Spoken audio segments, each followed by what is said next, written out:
دوسرے کی اب دنیا بنا رہے ہیں، اپنی آخرت بھی اس کے لیے تباہ کر رہے ہیں۔ تو کتنی بڑی حماقت ہے، کتنی احمقانہ بات ہے کہ دو لوگ لڑ رہے ہیں، اس میں آپ کی جو برادری کا ہے، اگر وہ ظالم بھی ہے تو آپ اس کا ساتھ دے رہے ہو، تو کیا ہوگا؟ اس کی دنیا بن جائے گی، آپ کی تو آخرت بھی برباد ہو گئی، کیا فائدہ ہوا؟ اور وہ دنیا بھی کس کی بنی؟ کسی اور کی، آپ کا کچھ بھی نہیں ہوا۔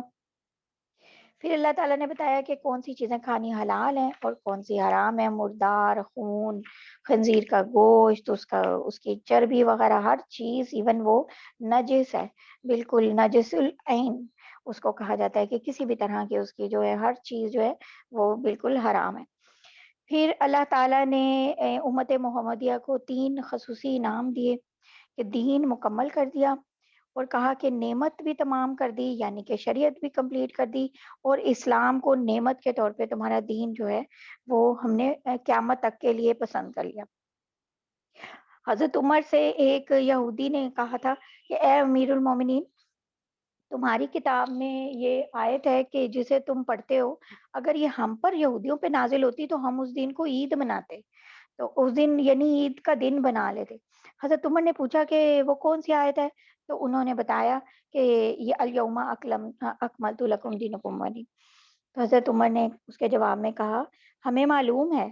کہ وہ دن اور وہ جگہ، یعنی کہ حجۃ الوداع پہ یہ اوبیسلی آیات آئی تھی، نبی صلی اللہ علیہ وسلم پہ نازل ہوئی تھیں، آپ عرفات میں آپ نے وقوف کیا ہوا تھا، جمعے کا دن تھا۔ تو حضرت عمر نے کہا کہ یہ جس دن ہم پہ نازل ہوئی تھی، نزل تو یوم جمعہ و یوم عرفہ و کلاہما باللہ لنا عید، کہ یہ آیت تو جمعہ کے دن اور عرفہ کے روز نازل ہوئی، اور الحمدللہ یہ دونوں ہی ہمارے لیے عید کے دن تھے ایکچولی، کیونکہ ظاہر ہے کہ وہ عید کا دن ہوتا ہے، تو یہ اس لیے انہوں نے کہا کہ یہ تو دونوں ہمارے لیے عید کے دن تھے۔ اسی طرح حضرت ابن عباس سے بھی ہے کہ یہ تو ہمارے لیے 2 عیدیں تھیں، یہ جو جمعہ کا دن تھا اور عرفہ کا دن تھا۔ یعنی کیسی بات ہے! اور پھر یعنی کہ یہودی اس بات کے اوپر اپنا یعنی کہ سمجھیں، وہ کہا جاتا ہے کہ ان کے جو بڑے تھے، ان کے وہ جو پادری ہوتے ہیں، ربی کہلاتے ہیں، وہ اپنا سر نوچ لیتے تھے کہ یہ آیت ان کو کیوں ملی؟ اس کا مطلب پتا تو تھا کہ یہ حق ہے، تبھی تو باقی چیزوں کے بارے میں بھی ان کو پتا ہے کہ یہ حق ہے۔ پھر پھر جو اللہ تعالیٰ نے فرمایا کہ مجبوری میں حرام کھانا جائز ہے، لیکن مجبوری کا کیا مطلب ہے؟ کہ اس اجازت کو بہانہ بنا کے صرف جان بچانے کی جو ضروری مقدار ہے اس سے زیادہ نہیں کھانا، اگر کھایا تو پھر بھی گناہ ہے۔ تو گناہ جو ہے نا اس سے ہر صورت میں بچنا ہے۔ پھر شکاری جانوروں کے ایک کام اللہ تعالیٰ نے بتائے، پھر بتایا کہ یہودی نصرانی جو ہیں ان کا دین جو ان کا جو دین ہے، کیونکہ وہ نزول قرآن کے وقت ان کا دین کتابی دین تھا، تو ان کا ذبیحہ بھی حلال ہے اور ان کے ساتھ جو ہے نکاح بھی حلال ہے۔ لیکن وہ جو آج کل کے یہودی اور نصرانی ہیں، ان کے بارے میں بھی بہت اچھی طرح دیکھنے کی ضرورت ہے کہ یہ صحیح ہیں یا نہیں۔ اور دوسری بات یہ کہ نکاح کی اجازت ہے، لیکن حضرت عمر رضی اللہ تعالیٰ عنہ نے کتابی عورتوں سے نکاح کی ممانعت کی تھی، منع کیا تھا، اور اپنے زمانہ خلافت میں اس سے روکا بھی تھا۔ ٹھیک ہے، حرام نہیں کہا انہوں نے، لیکن منع کیا اور روکا۔ اور انہوں نے کیوں کہا؟ انہوں نے کہا کہ اگر یہودی اور نصرانی عورتوں سے نکاح کا سلسلہ چل پڑے گا تو کسی میں ظاہر ہے کوئی وہ زیادہ خوبصورت بھی ہوں گی، تو لوگ ان کی طرف مائل ہو جائیں گے پیسوں کی وجہ سے، حسن و جمال کی وجہ سے۔ اور ابھی بھی ایسا ہوتا ہے، لوگ باہر جا کے شادی کر لیتے ہیں، نکاح کر لیتے ہیں، کس وجہ سے کر لیتے ہیں کہ بھئی وہاں پہ رہنے کا انہیں پاسپورٹ وغیرہ مل جائے گا، مطلب، اور ایکچولی اور بیچ میں یہ بناتے یہی ہیں کہ بھئی کیونکہ ان سے نکاح جائز ہے۔ لیکن حضرت عمر نے کہا تھا کہ ایون نکاح بھی ہو، اب اس میں تو نکاح کی شرائط بھی پوری نہیں ہوتی، لیکن اس میں نکاح بھی ہو تو بھی مت کرو، اس لیے کہ اگر لوگ ان کی طرف مائل ہو جائیں گے تو مسلمان عورتوں کو چھوڑ دیں گے، جس کا نتیجہ کیا ہوگا کہ بہت سی مسلمان لڑکیاں بے بیاہی رہ جائیں گی۔ تو ان کا اندیشہ بالکل ٹھیک تھا۔ آج بھی امریکہ، یورپ، آسٹریلیا، آپ دیکھیں کہ کیا ہو رہا ہے، اور یہ ساری چیزیں بالکل اسی طرح سے چل رہی ہیں جیسے انہوں نے کہی تھی۔ اور انہوں نے منع کیا تھا، حرام نہیں کیا تھا، منع کیا تھا، روکا تھا، خود اپنے زمانے میں کرنے والوں کو کہا تھا کہ یہ کام نہیں کرنا۔ اعوذ باللہ من الشیطان الرجیم، بسم اللہ الرحمن الرحیم۔ اب ہم آیت نمبر 15 ہے